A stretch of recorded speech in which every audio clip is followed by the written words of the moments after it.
नमस्कार दोस्तों, मेरा नाम है विमल सिंह। बालाजी स्टडी अड्डा में आप सभी का स्वागत। यूपी टेट को लेकर के इससे पहले प्राइमरी के जो पेपर 1 to 5 के हैं प्रीवियस ईयर के, वो सॉल्व करा रहे थे 2011 से 2026 तक के जितने भी पेपर हुए हैं। अब हम स्टार्ट कर रहे हैं जूनियर लेवल के पेपर, जो कि 6 से 8 के लेवल करके होंगे। तो सबसे पहला जो हमारा जो सब्जेक्ट है CDP वाला, यानी बाल विकास वाला, इसके प्रश्न जो है हम देखेंगे 30-30 करके सारे पेपर के प्रश्न लेंगे और लेटेस्ट वाले प्रश्नों से स्टार्ट करेंगे। तो सबसे पहले देखेंगे यूपी टेट 2021, जो कि पेपर हुआ था 23 जनवरी 2022 को पेपर। इस वाले पेपर के सॉल्यूशन बाल विकास और शिक्षण शास्त्र से स्टार्ट करते हैं। पहला प्रश्न आपका है कि मूल प्रवृत्ति एक प्रमुख विशेषता है जो कि पाई जाती है, किसमें पाई जाती है? तो जो मूल प्रवृत्ति है वो आपका सभी प्राणियों में तथा जन्मजात व प्राकृतिक होती है। मैकडूगल ने इसको लेकर के डेफिनेशन भी दी है कि मूल प्रवृत्ति परंपरागत या जन्मजात मनोशारीरिक प्रवृत्ति के अंतर्गत आती है।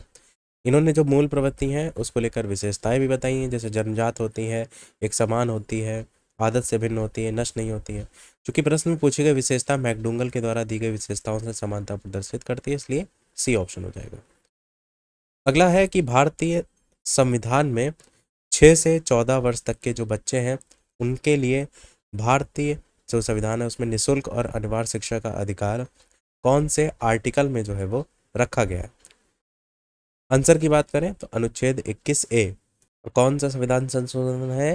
तो 86वां संविधान संशोधन 2002 है, जिसके द्वारा जोड़ा गया है 6 से 14 वर्ष तक के बच्चों के लिए निःशुल्क और अनिवार्य शिक्षा।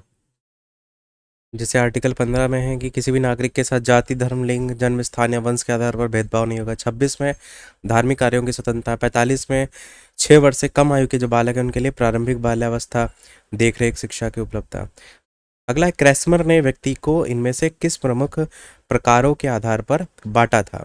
तो क्रेस्मर ने इसमें सभी, यहाँ पर लंबकाय जिसको एस्थेनिक कहते हैं, दुबले पतले शरीर वाले व्यक्ति होते हैं इसमें, ये विशेषता देख सकते हैं, इनका सिर लंबा, भुजाएं पतली, इस तरीके से। दूसरा होता है सुडौल काय, जिसको हम एथलेटिक कहते हैं, ये हष्ट पुष्ट और स्वस्थ होते हैं। और तीसरा होता है गोल काय, जिसको पिकनिक, जिसमें कद में नाटे, छोटे, गोल और चर्बी वाले होते हैं। अगला है कि TET, जिसकी फुल फॉर्म मैंने आपको बताई भी थी, थेमेटिक एप्रिसेप्शन टेस्ट।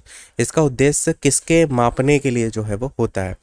अभिक्षमता, बौद्धिक क्षमता, अभिवृत्ति या मूल्य। आंसर पहला सही हो जाएगा। अभिक्षमता को मापने के लिए जो है इसका यूज जो है वो होता है। और अभिक्षमता या अभियोग्यता किसी क्षेत्र विशेष में व्यक्ति की कार्य कुशलता की विशिष्ट योग्यता, विशिष्ट क्षमता, इसी को मेन मापने को लेकर के इंगित करता है। जैसे TET को लेकर शिक्षक पात्रता परीक्षा, यांत्रिक अभिक्षमता परीक्षण, चिकित्सीय अभिक्षमता परीक्षण, इसी टाइप के जो एग्जाम्पल है उसमें आते हैं। अगला है, संघनन का सिद्धांत इनमें से किसकी व्याख्या जो है वो करता है? तो किसकी व्याख्या करता है? स्मृति, पहला ऑप्शन यहाँ पर जो है वो सही होगा। और इसमें निर्णय निर्माण की प्रक्रिया आ जाती है, प्रस्तुतिकरण के तरीके आ जाते हैं। इसमें मनुष्य के मस्तिष्क में असंख्य सूचनाएं संघनित रहती हैं, मनुष्य वही सूचना के द्वारा निर्णय का निर्माण करता है। पिछड़े बालकों के लिए शैक्षिक लब्धि की अवधारणा किसके द्वारा जो है वो दी गई थी? तो किसने दी थी? ये दी थी सिरिल बर्ट के द्वारा। इन्होंने डेफिनेशन भी दी है कि शैक्षिक लब्धि 85 से कम होती है उसे पिछड़ा बालक कहते हैं। और ये सूत्र मैंने आपको बताया भी है शैक्षिक लब्धि का, जहाँ पर शैक्षिक आयु बटे दैहिक आयु गुणे 100, इसी को ही हम वास्तविक आयु के नाम से और अलग अलग नामों से भी जानते हैं, एजुकेशनल एज और क्रोनोलॉजिकल एज। जो क्रोनोलॉजिकल है इसी को ही शॉर्ट में CA लिखा गया है, एजुकेशनल एज को EA लिखा गया है। अगला है प्रश्न कि इनमें से कौन सा एक उत्तम परीक्षण की विशेषताओं से भिन्न है? तो वैधता, विश्वसनीयता, वस्तुनिष्ठता तो होती है, अभिक्षमता नहीं होती है, क्योंकि यही यहाँ पर अलग है।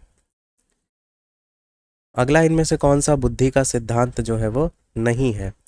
द्वितत्व, एक तत्व, बहुतत्व या प्रत्यागमन। तो बाकी सभी होते हैं पर प्रत्यागमन जो है यहाँ पर सिद्धांत में नहीं आता है। ये जो द्वितत्व त्रितत्व की बात हो रही ना, ये अलग अलग मनोवैज्ञानिकों के द्वारा दिया गया है। यहाँ पर देखेंगे द्वितत्व का जो सिद्धांत है वो स्पियरमैन ने दिया था। एक तत्व का सिद्धांत बिनेटरमैन की और स्टर्न जो है इन्होंने दिया था। वहीं बहुतत्व का सिद्धांत थॉर्नडाइक के द्वारा दिया गया था। इनमें से कौन सी अंतःस्रावी ग्रंथि जो है वो नहीं है? प्यूस, एड्रिनल, लार या थायराइड। तो यहाँ पर जो सलाइवरी ग्लैंड्स हैं, लार ग्रंथि, वो अंतःस्रावी ग्रंथि में नहीं आता है। अंतःस्रावी तंत्र की अगर बात करें तो इसमें 8 मुख्य अंतःस्रावी ग्रंथियां हैं, जैसे पीयूष ग्रंथि, थायराइड ग्रंथि, वृक्क ग्रंथि जिसको एड्रिनल ग्रंथि भी कहते हैं, अग्नाशय ग्रंथि, पैराथायराइड ग्रंथि, जनन ग्रंथि, ये सब आती हैं जो रुधिर में तरह तरीके के हार्मोन छोड़ती हैं।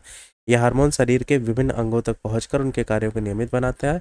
लार ग्रंथि जो है वो एक बहिस्रावी ग्रंथि है।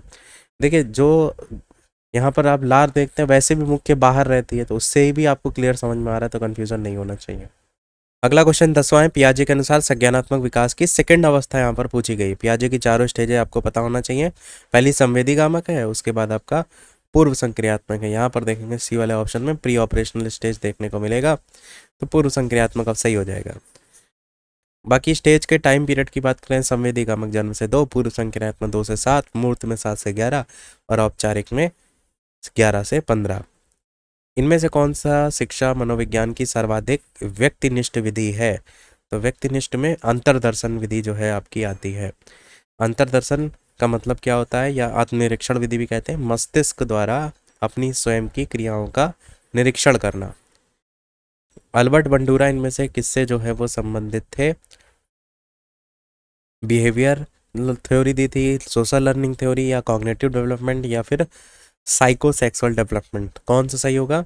आंसर होगा बी वाला ऑप्शन, सामाजिक अधिगम सिद्धांत। बाकी इनके सिद्धांत को आप पढ़ भी सकते हैं डिटेल में कि क्या क्या चीज़ें इसमें जो है वो दी गई थी। सामाजिक अधिगम सिद्धांत के अनुरूप सीखते समय सबसे पहले सीखने वाले के समक्ष ऐसे अनेक अवसर प्रस्तुत किए जाते हैं कि वह निर्देश यानी मॉडल के रूप में कार्य करने वाले व्यक्ति के व्यवहार को स्वतः देख सके। तो उसके अकॉर्डिंग यहाँ पर बी वाला सही होगा। अगला है कि अधिगम में पठार किस कारण से जो है वो बनता है? ऑप्शन यहाँ पर सी यानी कि फटीग जो देखना है वो सही होगा। इसमें क्या होता है कि ये उस अवधि को बताते हैं जब सीखने की प्रक्रिया में कोई उन्नति नहीं हो रही होती है, उसे हम सीखने के पठार के रूप में देखते हैं।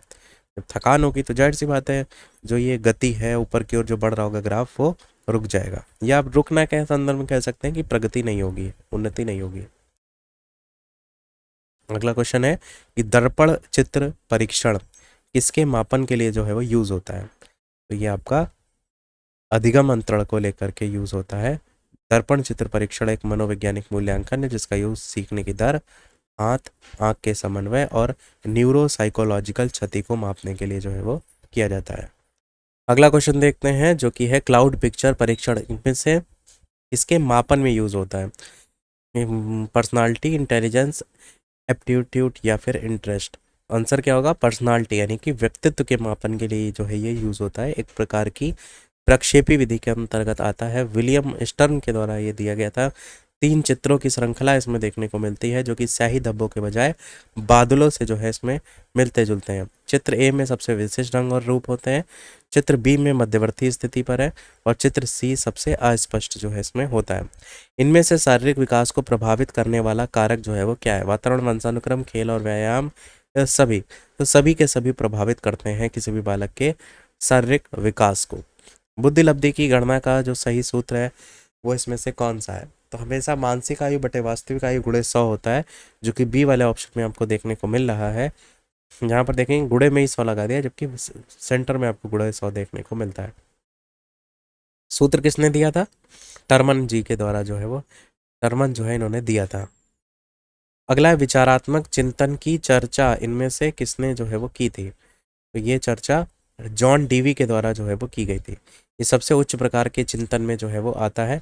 इसका संबंध किसी समस्या के समाधान से होता है। डीवी ने इस बात पर भी बल दिया था कि चिंतन की जटिल प्रक्रिया को समझने के लिए प्रत्यय निर्माण, तर्क तथा समस्या समाधान के विषय में अध्ययन करना आवश्यक है। रॉस की डेफिनेशन है चिंतन मानसिक क्रिया का ज्ञानात्मक पहलू है, ये काफ़ी पूछी जाती है। आज्ञानात्मक तर्क के स्तरों में कौन शामिल जो है वो नहीं है? तो कौन शामिल नहीं है? कल्पना यानी इमेजिनेशन जो है इसमें शामिल नहीं है। इस तर्क में व्यक्ति अपने अनुभव या अपने द्वारा संकलित तथ्यों के आधार पर किसी सामान्य नियम या सिद्धांत का निरूपण करता है। इसमें वो 3 स्तरों से होकर के गुजरता है: निरीक्षण, परीक्षण और सामान्यीकरण। एग्जाम्पल भी समझिए, जैसे जब माँ घर लौटने पर बच्चों को रोता हुआ पाती है तो उसके रोने के कारणों की खोज करके इस निष्कर्ष पर पहुंचती हैं कि वो भूख के कारण रो रहा है। इस प्रकार इस विधि में हम विशिष्ट सत्य से सामान्य सत्य की ओर अग्रसर होते हैं। एग्जाम्पल से और बेहतर आपको समझ में आ जाता है। सीखी गई बात को धारण करना, पुनः स्मरण करने में असफल, तो ये तो मैंने क्वेश्चन पहले भी कराया है, क्योंकि 1 to 5 में भी आया है, विस्मरण जो है इसको कहते हैं। और ये डेफिनेशन भी कुछ याद कर लीजिएगा। जैसे धारण को लेकर के बताया गया, चिंतन को लेकर के भी बताया गया। 5 वर्ष के मोहन की मानसिक आयु 8 साल है, बुद्धि लब्धि कितनी होगी? तो आपका यहाँ पर 5 साल उसकी आयु यहाँ दे रखी है और मानसिक आयु ये दे रखी है, तो मानसिक आयु बटे वास्तविक आयु गुणे 100 कर देंगे, यानी 8/5 करके गुणे 100 करके निकालेंगे तो 160 निकल करके आ जाएगा। कौन सा आईक्यू स्तर मंदबुद्धि बालकों का प्रशिक्षण योग्य आईक्यू लेवल क्या कहलाता है? तो 36 से 49, ये मंदबुद्धि बालक इस कैटेगरी में जो है वो आते हैं।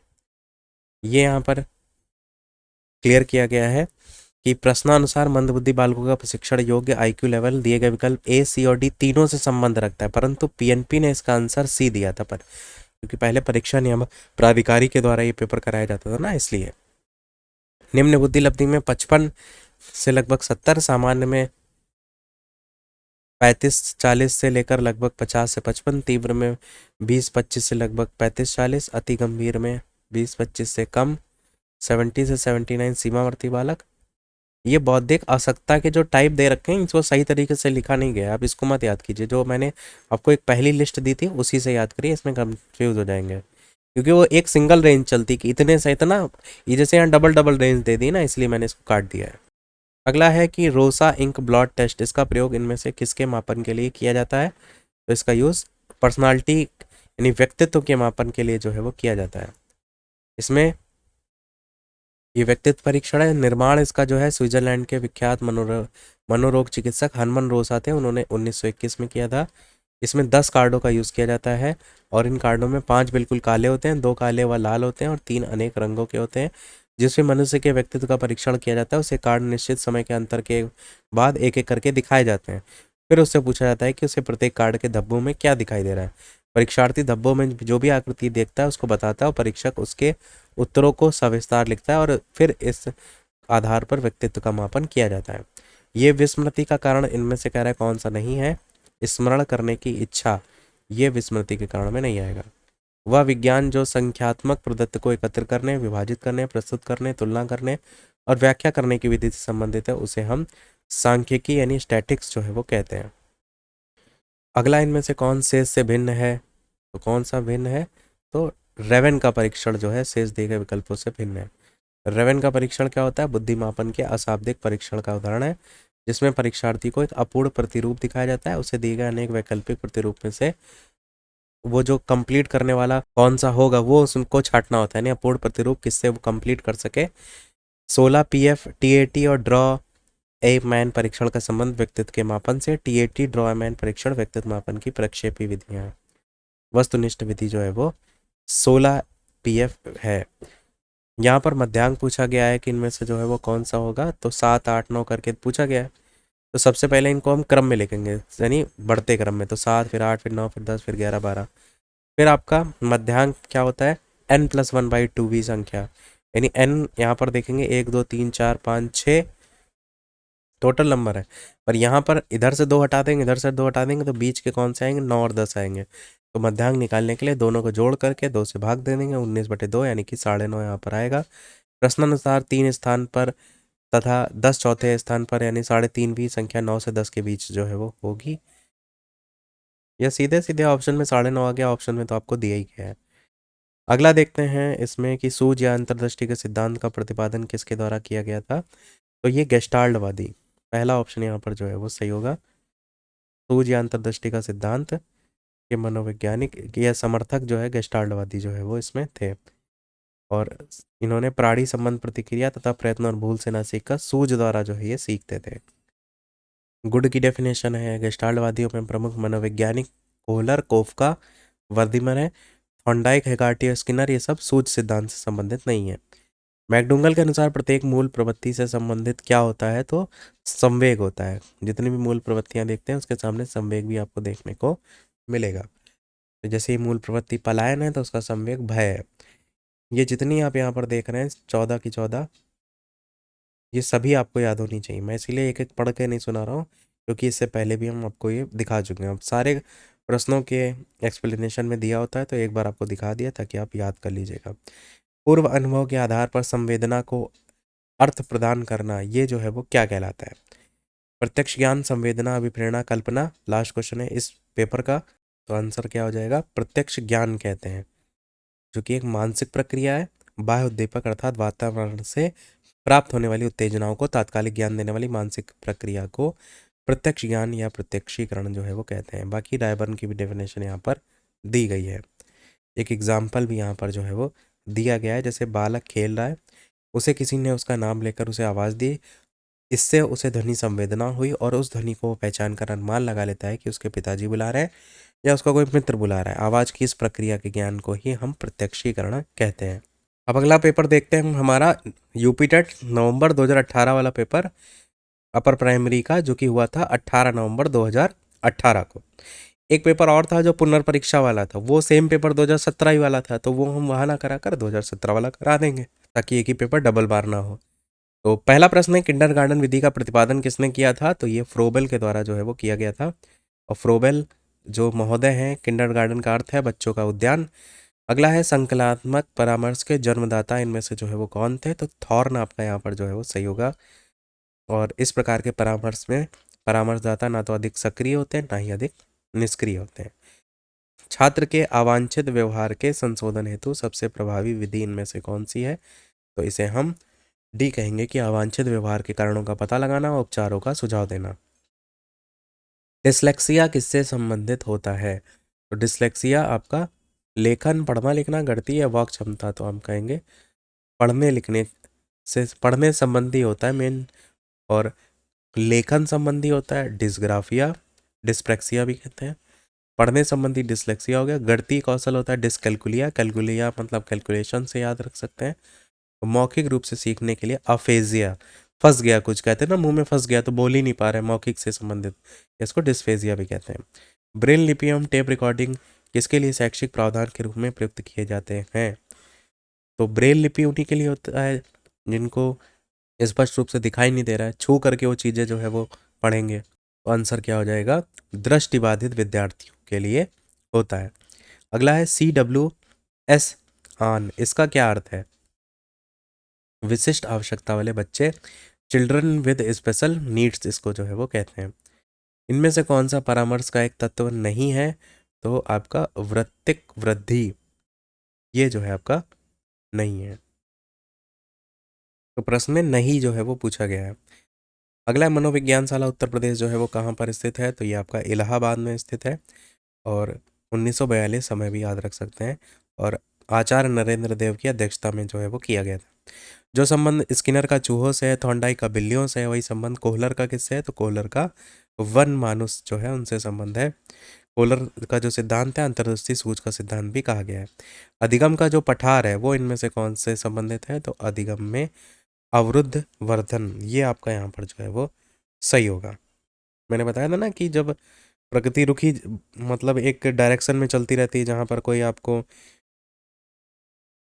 ग्रोथ नहीं दिखाई देती है, यहाँ पर कम उन्नति को प्रदर्शित भी कह सकते हैं। अगला, द बिहेवियर ऑफ ऑर्गेनिज्म, ये पुस्तक के लेखक इनमें से जो है वो कौन है? इसके लेखक स्किनर हैं। और छात्रों में सही व्यवहार के प्रशिक्षण हेतु सर्वाधिक महत्वपूर्ण इनमें से क्या है? तो सबसे महत्वपूर्ण आपका है सही व्यवहार का प्रस्तुतिकरण करना। अगला है, समस्या समाधान में लक्ष्य प्रवणता के संप्रत्यय को किसने जो है वो प्रस्तावित किया था? तो किसके द्वारा प्रस्तावित किया गया था? हल के द्वारा प्रस्तावित किया गया था। हल के सीखने की विधि को परिकल्पित निगमनात्मक विधि या तार्किक निगमनात्मक विधि भी कहते हैं।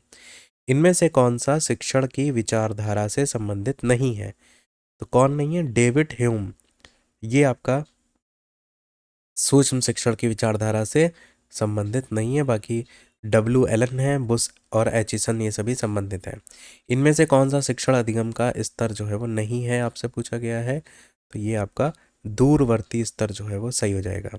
शिक्षण अधिगम के लेवल में आपका मेमोरी लेवल, अंडरस्टैंडिंग लेवल और रिफ्लेक्टिव लेवल, ये 3 आते हैं। इनमें से कौन सा कक्षा शिक्षण में जनतांत्रिक शिक्षण नीति जो है वो नहीं है? अन्वेषण, व्याख्यान, योजना या फिर मस्तिष्क उद्वेलन। तो व्याख्यान कक्षा शिक्षण में जनतांत्रिक शिक्षण नीति जो है वो नहीं है। व्याख्यान किसी अध्यापक अथवा विशिष्ट व्यक्ति द्वारा दिया जाता है जो अपने विचारों को प्रकट करते हैं।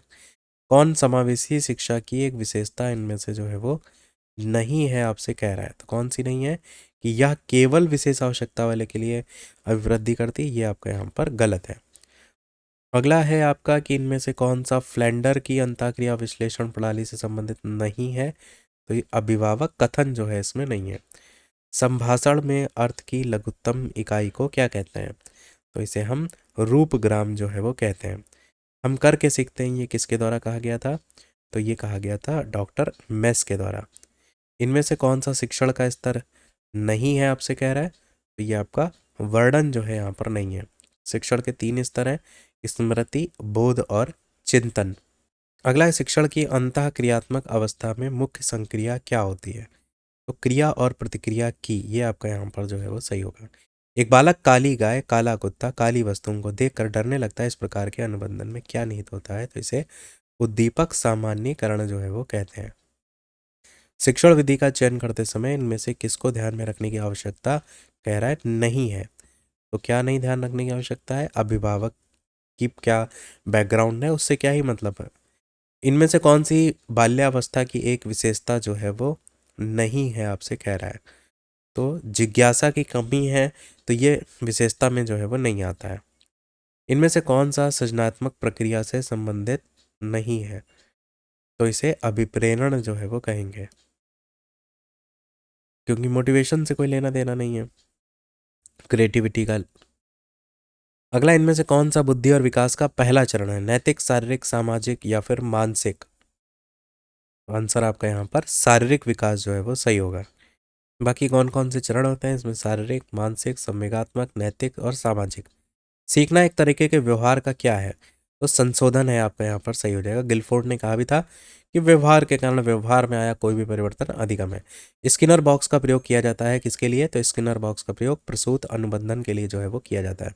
बुद्धिमापन की भाटिया बैटरी परीक्षण में कितने उप परीक्षण होते हैं, तो इसमें 5 उप परीक्षण जो है वो होते हैं। ये नाम भी याद कर लीजिए, जिसमें Kohs block design test, pass along test, pattern design test, immediate memory test, picture construction test. ये भी 30 प्रश्न इस पेपर के समाप्त हुए। बढ़ते हैं हम हमारे अगले पेपर की तरफ, जो कि यूपी टेट का 2017 वाला पेपर है, अक्टूबर 2017, जो कि पेपर हुआ था 15 अक्टूबर 2017 और उच्च प्राथमिक स्तर के लिए ये पेपर है। वीडियो को सभी लोग लाइक अवश्य करते रहिएगा ताकि इसी प्रकार बाकी भी जो सब्जेक्ट है वो हम आपको कराते रहें। एक चीज़ और कि जो टेलीग्राम है उसको लेकर के नीट एग्ज़ाम को लेकर के बैन करने को लेकर के आदेश जारी हुआ है, जिसको लेकर के हमने टेलीग्राम पर व्हाट्सएप का ग्रुप का लिंक भेज दिया है, उसको ज्वाइन कर लीजिएगा। टेलीग्राम के अलावा आपको इसी जो डिस्क्रिप्शन है उसमें भी लिंक मिल जाएगा और कमेंट में भी लिंक मिल जाएगा, क्योंकि वहाँ पर हो सकता हो अचानक से बैन हो जाए, चलना बंद हो जाए, इसलिए ज़रूरी है कि आप बैकअप के रूप में व्हाट्सएप पर भी जुड़े रहें। तो स्टार्ट करते हैं प्रश्न नंबर 1 से। पहला प्रश्न आपका है कि भारतीय संविधान के कौन से अनुच्छेद में 6 से 14 वर्ष तक के बच्चों के लिए निःशुल्क और अनिवार्य शिक्षा का अधिकार शामिल किया गया है, तो अनुच्छेद 21 ए। ये क्वेश्चन पहले भी आया था। क्रेसमर ने व्यक्तित्व को इनमें से किस प्रमुख प्रकारों में वर्गीकृत किया है, तो सभी टाइप में आ जाएंगे। मेरे ख्याल से इस ये वाला पेपर और वो लास्ट वाला पेपर है वो सेम ही है, जो हमने सबसे स्टार्टिंग में कराया था वो एक्चुअल में पेपर 2022 का पुनर्परीक्षा हुई थी, वही वाला पेपर था और वही पेपर 2017 में भी आया था। देखिए वही सारे क्वेश्चन है। टीएटी को लेकर के किसका मापन है, तो अभी क्षमता। संगणन का सिद्धांत किसकी व्याख्या करता है, तो स्मृति। शिक्षा मनोविज्ञान की सर्वाधिक व्यक्तिनिष्ठ विधि इनमें से कौन सी है, तो अंतर्दर्शन विधि। यानी इस पेपर में जो कैंसिल हो गया था उसका पेपर नहीं दिया गया है। अल्बर्ट बंडूरा किससे संबंधित है, तो सामाजिक अधिगम से। अधिगम वक्र में पठार जो बनता है वो आपका थकान के कारण बनता है। दर्पण चित्र परीक्षण किसके मापन के लिए यूज होता है, तो अधिगम अंतरण के लिए। क्लाउड पिक्चर टेस्ट इनमें से किसके मापन में यूज होता है, तो व्यक्तित्व। क्योंकि क्वेश्चन रिपीटेड है इसीलिए मैं डायरेक्ट आपको आंसर दिखा रहा हूँ। कौन सा शेष अलग भिन्न है, तो रेवन का परीक्षण यहाँ पर जो है वो भिन्न है, क्योंकि वो अशाब्दिक परीक्षण है। 7, 8, 9 ये माध्यिका निकालना बताया था n/2 वहाँ पद करके, तो 9.5 वहाँ पर वैल्यू निकल करके आई थी। वहाँ पर थोड़ा डिटेल में भी बता दिया था। सूर्य अंतर्दृष्टि का सिद्धांत के प्रतिपादन की बात करते हैं, तो गेस्टाल्टवादी मनोवैज्ञानिक। मैकडूगल के अनुसार प्रत्येक मूल प्रवृत्ति किससे संबंधित होता है, तो संवेग से संबंधित होता है। पूर्व अनुभव के आधार पर संवेदना को अर्थ प्रदान करना क्या कहलाता है, तो इसे हम प्रत्यक्ष के ज्ञान के नाम से जो है वो जानते हैं। और 5 वर्ष के मोहन की मानसिक आयु 8, उसकी बुद्धि लब्धि क्या होगी? तो आपका 160, क्योंकि फॉर्मूला था मानसिक आयु बटे वास्तविक आयु गुणे 100। कौन सा बुद्धि लब्धि का जो स्तर है मंद बुद्धि वाले बच्चों का शिक्षण योग्य बुद्धि लब्धि स्तर कहलाता है? तो आंसर यहाँ पर सी वाला दिया गया था, जहाँ पर बताया भी गया था कि पीएनपी ने इसका आंसर जो है अलग से माना था। ये जो दिए गई हैं, हल्की मंदता, मध्यम मंदता, गंभीर मंदता, गहन मंदता, इसको भी एक बार देख लीजिएगा। रोसार्क इंक ब्लॉक टेस्ट का जो यूज़ है वो यूज़ किया जाता है व्यक्तित्व मापन के लिए। कौन सा विस्मृति का कारण नहीं है? तो स्मरण करने की इच्छा। वह विज्ञान जो संख्यात्मक पदार्थ को एकत्र करने, विभाजित करने, प्रस्तुत करने, तुलना करने और व्याख्या करने की विधि से संबंधित है, उससे सांख्यिकी स्टैटिक्स कहते हैं। पिछड़े बच्चों के लिए शैक्षिक लब्धि की अवधारणा किसने दी है? तो सिरिल बर्ट के द्वारा जो है वो दी गई है। कुछ क्वेश्चन ऐसा हो सकता हो कि अलग हों, तो इसलिए मैं दिखाया जरूर दे रहा हूँ। कौन सा एक उत्तम परीक्षण की विशेषताओं से अलग है? तो अभिक्षमता अलग है। कौन सा बुद्धि का सिद्धांत ही नहीं है? तो प्रत्यागमन सिद्धांत नहीं है। अंतःस्रावी ग्रंथि इनमें से कौन सी नहीं है? तो लार ग्रंथि जो है वो नहीं है। पियाजे के अनुसार संज्ञानात्मक विकास की दूसरी अवस्था कौन सी है? तो पूर्व संक्रियात्मक की अवस्था है। सेंसर मोटर या sensory motor, pre operational, concrete operational और फॉर्मल ऑपरेशनल। शारीरिक विकास को प्रभावित करने वाला कारक, तो सभी के सभी प्रभावित करते हैं। बुद्धि लब्धि की गणना का सही सूत्र इनमें से कौन सा है? तो वही मानसिक आयु बटे वास्तविक आयु गुणे 100, यानी पहला ऑप्शन। चिंतनशील सोच की चर्चा इनमें से किसने की है? तो जॉन डीवी के द्वारा। और आगमनात्मक तर्क के स्तरों में कौन शामिल नहीं है? तो कल्पना शामिल नहीं है। सीखी गई बात को धारण करना में पुनः स्मरण करना, तो इसे हम विस्मरण कहते हैं या विस्मृति भी कहते हैं। मूल प्रवृत्ति की एक प्रमुख विशेषता है जो पाई जाती है, तो किस में पाई जाती है? तो केवल और केवल कहेंगे आप सभी प्राणियों में पाई जाती है, और जन्मजात और प्राकृतिक होती है। तो ये क्वेश्चन वही 2022 वाले रिपीटेड थे। चलिए बढ़ते हैं अब हमारे अगले पेपर की तरफ, जो कि दिसंबर 2016 वाला था अपर प्राइमरी का, और ये पेपर हुआ था 19 दिसंबर 2016 को। यहाँ तक ही देखेंगे, और इसके बाकी जो 4 पेपर रह जाएंगे वो अलग से हम देखेंगे। तो सीडीपी के पोर्शन से स्टार्ट करते हैं। थॉर्नडाइक का सिद्धांत इनमें से कौन सी श्रेणी में आता है? तो ये व्यवहारात्मक सिद्धांत के अंतर्गत आता है। सीखने की व्याख्या व्यवहारवादी सिद्धांत को अनुकूल की है, और इन्होंने प्रयास और त्रुटि नामक सीखने का सिद्धांत दिया था, बिल्ली के ऊपर प्रयोग किया था। जो सीखने का वक्र है वो किसका सूचक है? तो ये सीखने की प्रगति का सूचक है। व्यक्तित्व का सामाजिक अधिगम सिद्धांत इनमें से किसने दिया था? तो अल्बर्ट बंडूरा और वॉल्टर जो है वो सही हो जाएगा। 1977 समय भी याद रख सकते हैं। मिरर ड्राइंग परीक्षण किसके मापन के लिए यूज होता है? तो ये आपका अधिगम के लिए जो है ये यूज होता है, अधिगम या सीखने के मापन के लिए। केंद्रीय प्रवृत्ति का एक माप पूछा गया, इनमें से जो है वो कौन है? तो आंसर आपका यहाँ पर बी वाला जो है माध्यिका जो है वो सही होगा। अगला क्वेश्चन है, इनमें से कौन शेष से भिन्न है? तो आपका 16 पीएफ परीक्षण जो है वो अलग है। बाकी जो 3 विकल्प हैं वो आपके प्रक्षेपी तकनीक के अंतर्गत आते हैं, जबकि 16 पीएफ कैटल द्वारा निर्मित व्यक्तित्व परीक्षण है। विकासात्मक कार्य के प्रत्यय के प्रतिपादक कौन थे? तो हैविंग हस्ट जो है आपका यहाँ पर सही होगा। सृजनशीलता की पहचान के लिए किसने सृजनात्मक चिंतन परीक्षण का निर्माण किया था? टॉरेंस के द्वारा जो है वो किया गया था। अधिगम के प्राथमिक नियमों में से कौन एक आता है? तो प्रभाव का नियम जो है वो आता है। थॉर्नडाइक ने दिए थे ना, तत्परता का नियम, प्रभाव का नियम, अभ्यास का नियम। अगला इनमें से किसमें अन्वेषण के ऊर्ध्व उपागम का यूज जो है वो किया जाता है? तो केस अध्ययन जो है सही हो जाएगा। अगला है, जब व्यक्ति का एक परिस्थिति का अधिगम दूसरी परिस्थिति में उसके सीखने और निष्पादन को प्रभावित करता है, तो उसे क्या कहते हैं? तो उसे अधिगम अंतरण जो है वो कहते हैं। जी वॉलस के अनुसार सृजनात्मक चिंतन का पहला चरण कौन सा होता है? तो इसे हम उपक्रम कहते हैं। सृजनात्मक चिंतन के चरण में उपक्रम, उद्भवन, उद्भासन और मूल्यांकन आता है। किसने प्रयत्न और भूल के सिद्धांत का प्रतिपादन किया था? तो थॉर्नडाइक के द्वारा जो है वो किया गया था। प्रयोग किस पर किया था? बिल्ली पर किया था।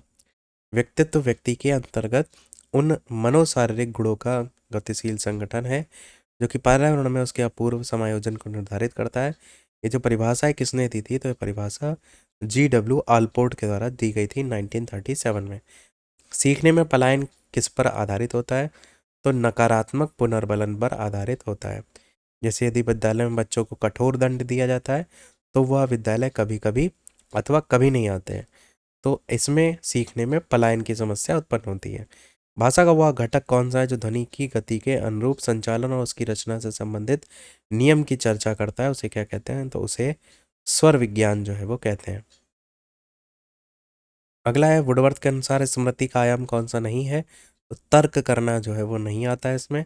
4 तरीके की उपक्रियाएं आती हैं, जिसमें सीखना, धारण करना, प्रत्याहन और पहचान करना। टीएटी जो परीक्षण था वो किसके द्वारा बनाया गया था? तो ये परीक्षण मरे के द्वारा बनाया गया था और 1935 में जो है वो सीडी मॉर्गन तथा एच ए मुरे जो है इन्होंने की थी। लक्ष्य निर्देशित व्यवहार में बाधा आना क्या कहलाता है? तो इसे हम कुंठा कहते हैं। आंख के रंग को कौन सा कारक प्रभावित करता है? तो इसे हम आनुवांशिकता के नाम से जानते हैं। आधार आयु इनमें से किसके मापन से संबंधित होता है? तो ये बुद्धि के मापन से संबंधित जो है वो होता है। जिस उच्चतम आयु स्तर के सभी प्रश्नों को बालक सही हल करता है उसे आधार वर्ष या बेसल ईयर कैद के नाम से जो है वो जानते हैं। जिस आयु स्तर का कोई भी प्रश्न वह हल नहीं कर पाता है उसे टर्मिनल वर्ष कहते हैं। शिक्षक द्वारा कक्षा में डांट पड़ने पर छात्र यदि घर आकर अपनी छोटी बहन पर गुस्सा इजहार करता है तो ये किस प्रकार का उदाहरण में आता है? तो इसे विस्थापन कहते हैं। इनमें से कौन सीखने के गेस्टाल्ट सिद्धांत से संबंधित है पूछा गया है। तो कोहलर यहाँ पर जो है वो सही हो जाएगा। इन्होंने दिया था सूच का सिद्धांत, insight theory of learning. Eros शब्द जो है वो इनमें से किससे संबंधित है? जीवन मूल प्रवृत्ति से संबंधित है। मूल प्रवृत्ति को मूलतः 2 भागों में बांटा गया, जीवन मूल प्रवृत्ति और मृत्यु मूल प्रवृत्ति। अहम निर्देशित होता है किसके द्वारा? तो आप कहेंगे वास्तविकता सिद्धांत के द्वारा।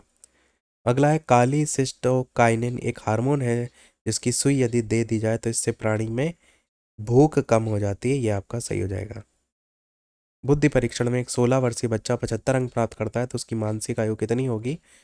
तो मानसिक आयु बटे वास्तविक आयु करेंगे तो यहाँ पर बुद्धि लब्धि ऑलरेडी 75 दे रखी है, मानसिक आयु आपको निकालनी है, वास्तविक आयु 16 दे रखी है, गुणे 100 करेंगे तो आपका वैल्यू निकल करके 12 वर्ष आ जाएगी।